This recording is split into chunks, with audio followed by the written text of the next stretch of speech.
Hello guys, আজও তোমাদের সামনে একটা দারুণ সুন্দর একটা ভিডিও নিয়ে চলে এসেছি। তোমাদেরকে আর দোকানে কিনে সস খেতেই হবে না, ঘরেতেই কয়েকটা উপকরণ দিয়ে দারুণ সুন্দর সস তৈরি করা হয়ে যাবে। চলো দেখা যাক কিভাবে আমি তৈরি করছি।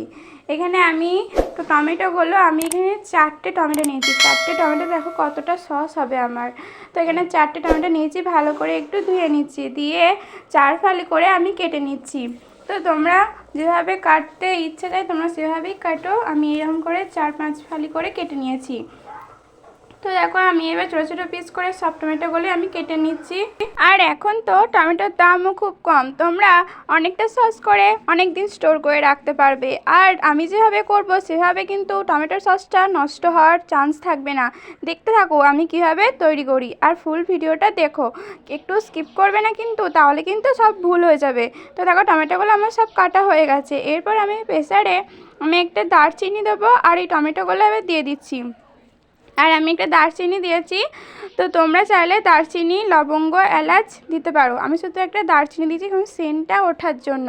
তো একটা জলও দিয়ে দিয়েছি। এরপর আদা, রসুন, পেঁয়াজ দিয়ে দিচ্ছি কুচি করে।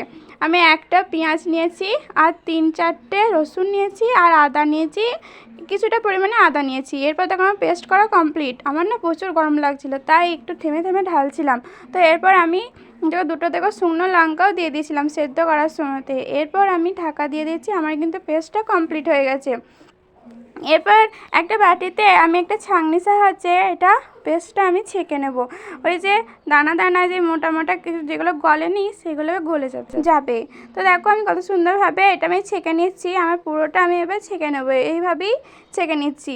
তোমরাও এভাবেই ছাঁকবে, না হলে কিন্তু খেতে সসটা ভালো লাগবে না, আর সসটা সসের মতন হবে না। যেমন একটা টমেটোর চাটনি হয় নর্মাল, সেরকম কিন্তু হয়ে যাবে। এরপর আমার ছাঁকা কিন্তু কমপ্লিট। আমি একটা কড়া চাপিয়ে দিয়েছি। এরপর দেখো সেই কড়াতেই আমি ওই পেস্টটা আমি দিয়ে দিচ্ছি। এবার এটাকে আমি খানিকক্ষণ ফুটতে দেবো। ফোটার পর আমি পরিমাণ মতো নুন আর পরিমাণ মতো আমি চিনি দিয়ে দেবো। আমি কিন্তু চিনিটা দেখো মেপে মেপেই দিয়েছি। তো তোমাদের যেরকম মিষ্টি প্রয়োজন তোমরা কিন্তু সেরকম মিষ্টি দেবে। তো দেখো এরপর আমার সবটা কিন্তু আমার ফুটতে শুরু করবে। ফুটতে শুরু করে করে যখন দেখবে এর জিনিসটা ঘন হয়ে এসছে, তখন একটু ভিনিগার অ্যাড করে দেবে, তাহলে কিন্তু নষ্ট হওয়ার চান্সটা থাকবে না। তো এটা আমার বেশি মোটা হয়েছে, তোমরা কিন্তু বুঝতেই পারছো যে এটা আমার কতটা মোটা হয়েছে। দেখো কতটা সস হয়েছে। এই সসটাই অনেকটা হয়ে গেছে। এটা আমি একটা কাঁচের শিশিতে আমি ভরে রেখে দেবো। তো তারপরে দেখো ফাইনাল লুক কত সুন্দর হয়েছে আমার টমেটো সস।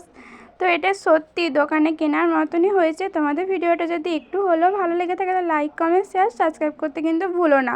আর সঙ্গে আমার পাশে থেকো। আজকের মতন বাই।